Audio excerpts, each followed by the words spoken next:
Sally that girl in the kitchen.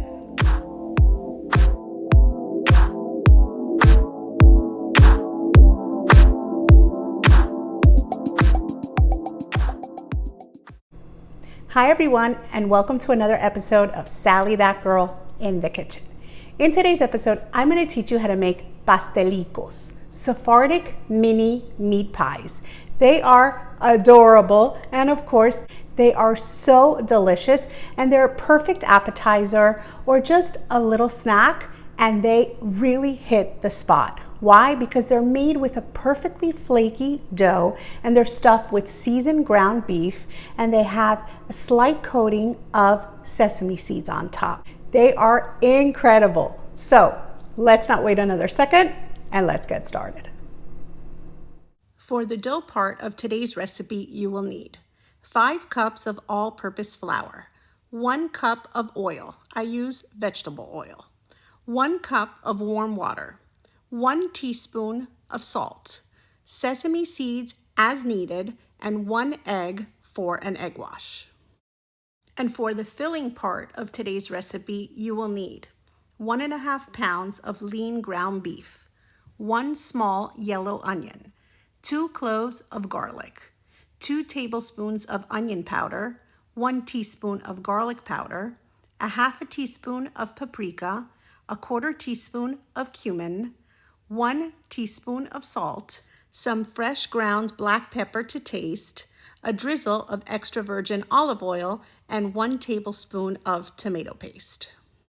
You will also need a cutting board and a knife, 2 large bowls, a large fork such as a serving fork or a whisk, some dry measuring cups, some wet measuring cups, some measuring spoons, 2 large cooking sheets or baking trays, some parchment paper, some oven mitts, and you will need 2 spoons, 1 large one such as a serving spoon and a teaspoon.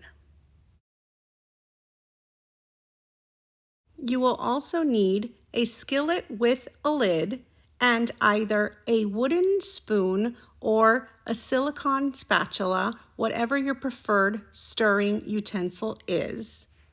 And you will need a bowl, a fork, and a pastry brush that you will use for your egg wash. And finally, the next 2 tools are optional. You can use a rolling pin or a small roller, such as the one you're seeing here, and cookie cutters. These are 3¼ inch and 2 3/4 inch, but they are optional because I'm going to show you how to make them with or without the rolling pin and cookie cutters. So now that we have all of our ingredients and tools together, let's get started. The first thing you're going to want to do is chop your onion. You do want to cut it into fairly small pieces because you don't want any big chunks of onion in your ground beef and of course in your delicate mini meat pies. So make sure you cut your onion into fairly small pieces. Now set your onions aside and bring over your garlic cloves, peel them, and also mince them into small pieces. Now, once that is done, take your ground beef and put it into one of your bowls. And we are going to season this ground beef and make our filling. So the first thing you're going to want to do is measure out your onion powder and add it. Now, once that's in, measure out your garlic powder and you can add that. Then measure out your paprika and you're going to add that. And then your cumin.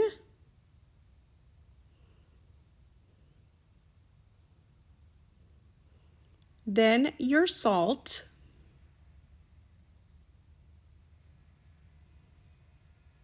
And finally, your fresh ground black pepper. Of course, if you don't have a pepper grinder, then you can just use some ground black pepper. That's fine. This I do to taste, so put as much or as little as you'd like. Now, once all of your seasonings are in, just grab a large serving spoon and use it to help you incorporate the spices into the meat mixture. Now, place your skillet onto the stove and uncover it and set your mixing utensil right next to it to have it handy. Then you are going to add a nice drizzle of olive oil to your pan because you want to cook this meat in that deliciously fragrant olive oil, but you don't want too much of it because you don't want your filling to be oily. So now that your oil is in, turn your stove on to medium heat and we will start cooking the filling. Now, the first thing you're going to want to do is add your chopped onions. What you're looking to do is to sweat the onions a bit, so just about 2 or 3 minutes on medium heat should do. Then, once your onions have been able to soften up a bit, you're going to add your tomato paste right there in the center of the pan because by adding the tomato paste in and cooking it a little bit before we add our meat, it really enhances that delicious, rich tomato flavor. So this step is really important. So just give it all a little stir and then cook that tomato paste up together with the onions for about another minute and just bring it all together.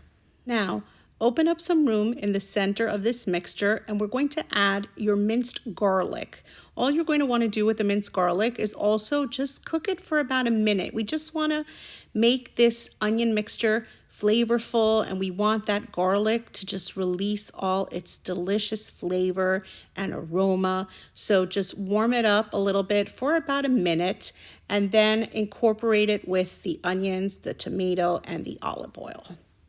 Now, once all of these ingredients are well combined, it's time to add your meat. So what you want to do is bring over your meat and you're going to add it directly to your pan, as what you will do is cook your meat with these delicious onions and garlic and tomato and olive oil and of course all those delicious spices that we already added to the meat, and we're going to bring all those flavors together so that they can marry and just make an incredible delicious meat filling.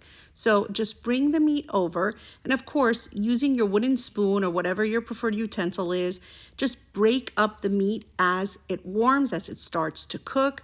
And we've maintained our heat on medium this whole time. Just continue to stir and break up your meat, and once you've gone around and broken up any large pieces of meat that are sticking together and you've given your meat a chance to warm up and start cooking, then all you're going to do is place the lid onto your skillet and then continue the cooking process. It won't take more than 5 minutes total to cook the meat.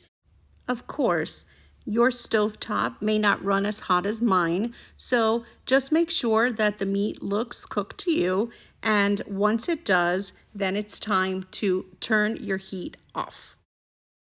Now look at how delicious this meat looks. It smells incredible with those spices that we've added to it, and there's very little fat in the pan because we are using lean ground beef and just a touch of olive oil, so it's exactly the consistency we want. It's not liquidy or soupy or too runny from too much fat. It's perfect. So now that our meat is ready, what we want to do is we want to transfer the meat from this skillet into a bowl to allow it to fully cool. I am using the same bowl that I used to season the meat, but of course I washed it really well and dried it before placing the cooked meat into it. And then I just set it aside. Now, it's time to start working on our dough. The first thing you want to do is add your flour to your large bowl and then grab your serving fork. I use a serving fork rather than a whisk because I just find it really perfect, and it's the way that my grandmothers used to do it and that my mom does it. So if it worked for them, it works for me. So what you want to do is bring over your salt and you're going to add it directly to your flour, and then we're going to use our trusty serving fork and we're just going to combine the salt into the flour. We just want to mix it really well to just make sure that it's really well incorporated amongst the flour. You just want to distribute it really well. Now, once you've done so, what you want to do is you want to measure out your oil and then you want to add it to this flour and salt mixture, because what we're going to do now is we're going to use that same fork and we're going to bring these ingredients together and we're going to make them form almost like a wet sand mixture, kind of reminiscent to when you make a streusel topping, or what I like to call a cinnamon sugar crumble, like the one that I use on top of my apple butter round challah, which is another one of my delicious recipes that you don't want to miss. So be sure to check that one out. So what I do is I continue to incorporate the oil and the flour, and you notice that as I mix, it just starts to come together, and you see how I use the back of my fork and I just go side to side to break up any big clumps, and then I bring in the flour from the sides of my bowl, and as I do so, I'm just forming these pebbles. That's what you want to do. You just want to make sure that that flour absorbs all of that oil. So once all of the oil has been absorbed, this is what your mixture should look like. You see what I mean about pebbles? It just looks like a pebbly kind of mixture. So this is the time that you want to heat up your water. And for this dough, you want your water to be hot. There's no yeast, so we're not worrying about killing your yeast. You do want it hot, not boiling, but definitely hot. So take it over to the microwave and heat it for about a minute or a minute and 20 seconds, really depends on your microwave, and make sure your water is nice and hot, and then bring it over and pour it on to the mixture. And then of course, you're going to continue to use the trusty serving fork, and you're just going to incorporate that water into the mixture, and see how I go to the sides and the bottom of the dough and just kind of fold it over onto itself, because what I want to do is make sure that all that flour just absorbs that hot water that we have just added to our dough. And then I just scrape the sides of the bowl with my fork and make sure I get to the bottom underneath to make sure that there's no dry flour. And then once I've done this a few times, then of course I'm going to be switching to my hands. So what I do is I just use my hands to clean off my fork, and then I'm going to put my very clean hands right into the mixture. And I'm going to slightly knead it to just kind of bring the mixture together. I'm not really kneading the dough per se. I'm really just folding it over and just making sure that with the dough itself, I'm picking up any pieces of dry flour that have stuck to the bottom or the sides of the bowl. And like I always say, there's nothing like your hands to bring a mixture together. So I just gently squeeze it, turn it over, and then I use the dough itself to pick up any dry pieces that have stuck to the bowl, and I just bring them in and then incorporate them into our dough. So you may recognize this dough because it is the same type of dough that I use in my tapada de papa y queso, or potato and cheese borreca pie. This dough is super versatile, and I use it for that potato and cheese pie. I actually make a spinach pie with it. There's just so many different types of things that you can do with this dough. So this recipe is definitely one you're going to want to keep. So now, just let your dough rest, and what you want to do is you just want to leave it in the bowl, and then you can put a kitchen towel over it or some plastic wrap, but the idea is to just let it rest for about 15 minutes before we start working on it. And I like to set a 15-minute timer to remind myself when it's ready. And in the meantime, while it's resting, then I prepare my cooking sheets so that they're ready for these delicious pastelicos that are going to go right on them. So what I do is I line my cooking sheet with a sheet of parchment paper, and then it is ready to go. I'm going to be using 2 large trays for this recipe. And then of course, in the meantime, I also like to warm up my oven to preheat it to 350 degrees. Now, the 15 minutes have passed and my dough has rested, my meat has cooled, and I've poured some sesame seeds into a bowl. And this is my workstation that I have prepared to put together these delicious pastelicos. So look at how beautiful that dough looks. Our sesame seeds are ready. You can use a shallow plate or a bowl, either one is fine. And then of course we have our delicious seasoned fragrant meat. And then I have a teaspoon to help me when I'm filling my delicious mini meat pies. So I'm going to show you two different ways to put these together. I'm going to make a few first just using my hands, and then I'll make the rest using the roller and the cookie cutters, because I want you to see both ways that we can do these. So what you want to do is you want to pinch off a piece of the dough. Look how supple and just really great this dough is. It's really a great dough to work with. And you want that ball to be about the size of a ping pong ball. And then you want to make a second ball that is just slightly smaller than the first, because these pastelicos have like a cup shape, and then they have a lid on them. So you need a bigger ball. You see how it fits in the palm of my hand for the cup, and then a smaller ball that we're going to use to make the lid. So on the bigger ball, I put a teaspoon of the ground meat filling. And then with the smaller ball, I just flattened it out with my hands, and I'm making the hat, the top of the pastelico, and then I just put it into the sesame seeds, and the seeds just stick right onto the dough. You don't need to do anything to make them stick. And then what I do is with my hands, I shape this into a cup, because what we want to do is make almost like a little cup shape. And then of course, we're going to be adding the top that is coated in sesame seeds on top. So just use your hands, and then I hold them in my hands as shown, and then I bring over the top that has those seeds on it. And then what I do is I kind of go around the entire pastelico, and I pinch the bottom dough together with the top dough.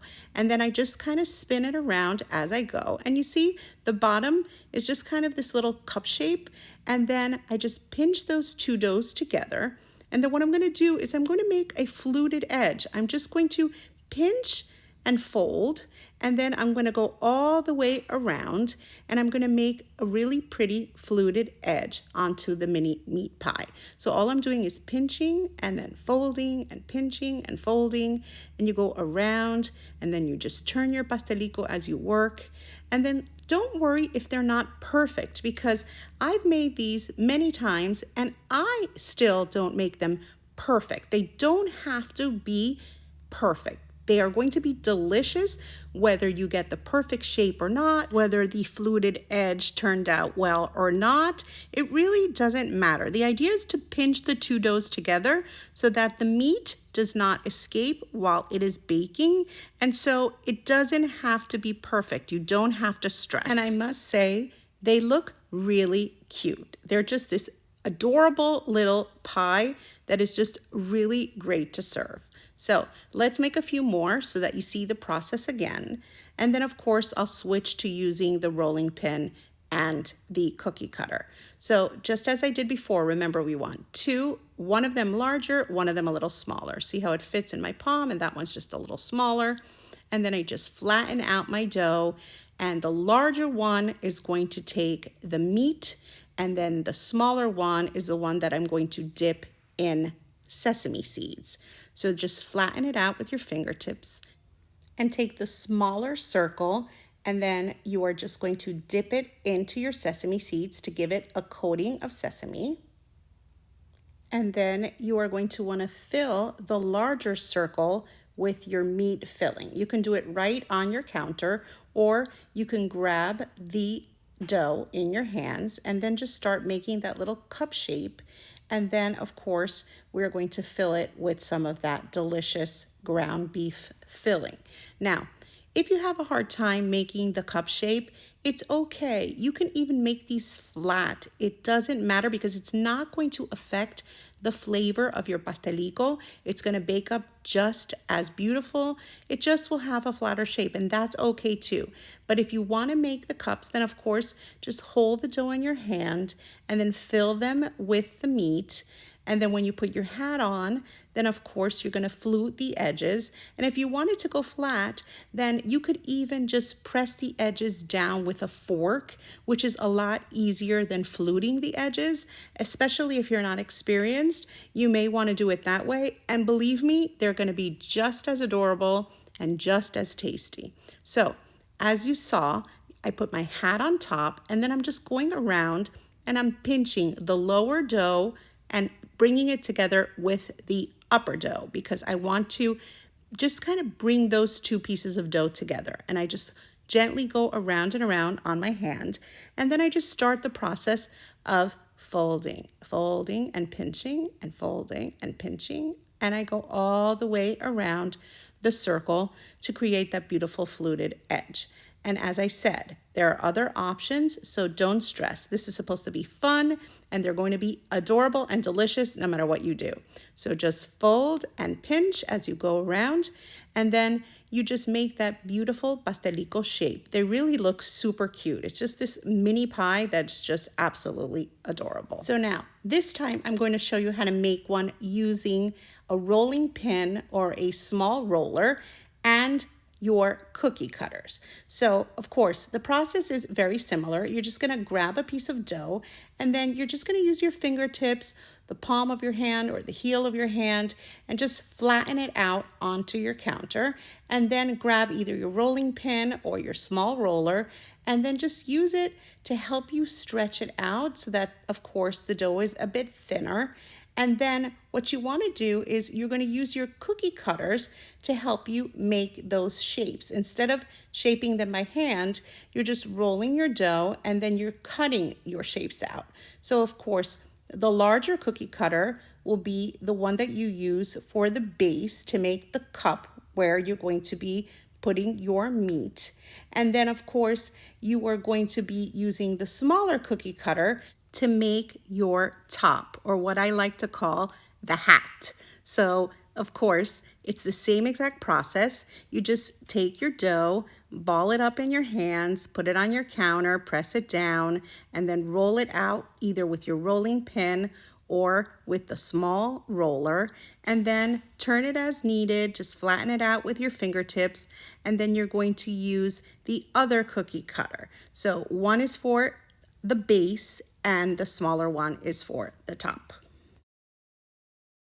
So now, of course, the rest of the process is exactly the same. You are just going to grab your larger piece and you're going to put the meat in it, and you're going to dip the smaller piece in sesame, and it's going to be exactly the same process. The only difference is that you're using these tools to help you get the right size. I am used to eyeballing it, but if you're more comfortable using the cutters so that you know that your pastelicos will all turn out a similar size, then this is what you can do, and that way your pastelicos will all come out just about the same size. And now, of course, you just repeat the process over and over using whichever of the methods you're more comfortable with, and then just add each one onto your tray until you fill your tray and it's time to bake that first batch. Now tell me these aren't the cutest little pies you've ever seen. They are absolutely adorable. So once you get comfortable working with the dough, of course, you can cut out a few at a time, and that way you just have a quicker production. But of course, if you are rolling out a bigger piece of dough, I do suggest you do it with a piece of wax paper on top of the dough, because that way the dough will not stick to your rolling pin. And of course, if you tend to work slowly, or if your work gets interrupted for whatever reason, then just remember to cover your dough with either a clean kitchen towel or some plastic wrap to keep it from drying out. Now, once you've shaped a whole tray of pastelicos, it is time to give them an egg wash before putting them into the oven to bake. These are so adorable. Everyone is going to be so impressed with this dish. So I added just a touch of water to my bowl before I cracked my egg into it. And then I just beat the egg really well with my fork, and then use my pastry brush to give each of my pastelicos a nice coating of egg wash. This is really going to help develop a really beautiful color when my pastelicos bake. Once all of your pastelicos have been egg washed, place them on a center rack in your oven and set a 30-minute timer to allow them to cook. And of course, while they are cooking, then just prepare your second tray and then continue to shape your pastelicos while the other ones are baking. Now, once you run out of dough, then give them all an egg wash and your second tray will be ready to go in once you pull out your first tray. So this way, there is no time wasted. So now the 30 minutes have passed and our first tray of pastelicos is ready and we are pulling them out of the oven and they look and they smell incredible. These mini meat pies are so adorable. Everyone is going to be in awe. They are really super cute and they are very, very delicious. So leave them on the hot baking tray and then place the second tray in the oven and set another 30-minute timer to allow the second tray to bake. Now, I did have just a touch of meat left over, but that meat is absolutely delicious as is, and no one will be disappointed to have to eat it. So once your pastelicos have cooled, right on the baking tray. They don't need to be put on a cooling rack. Then you can just put them directly into whatever serving platter you're going to be using. And they are just so absolutely cute. I mean, you need to see this up close. Look at this. It's so beautiful. It's golden and it just holds its shape so nicely. Really, these are so pretty to present. They are incredible. And of course, once your second 30-minute timer goes off, then bring out your second tray and do the same. Just leave them right on that baking tray until they're cool, and then just add them into your serving dish, and they are perfect and they're ready to go. They look so beautiful. They smell incredible with that seasoned ground beef and onions inside of them, and those sesame seeds on top. They are just so beautiful and they are going to be so delicious. And of course, they're perfect for any occasion. You can just serve them at any time as a little snack, an appetizer, or of course for guests. They will be very, very impressed. And they're really not difficult to make. The filling comes together real quick. The dough comes together super quick. And it's just such a versatile dough and it's great to work with. And you are just going to have so much fun with these. Not to mention, of course, how delicious they are going to be. I really just can't stop looking at them because they're just so cute. I absolutely love the look and shape of them. And of course, the taste. So let's look at what one of them looks like inside. Look at how adorable that is. Just filled with that seasoned ground beef and onions. They are just so cute. It's like looking at a pie, but it's mini. So, of course, now it's time for my favorite part. I am going to want to try one of these. So let's take a bite. It's really just so cute. I almost don't want to eat it because it's so pretty, but it smells so great. I'm going to have to. Wow. It is so good. It's perfect. The dough is flaky. The ground beef has just the right amount of seasoning and onion, that sesame seed on top. So good. I need another bite.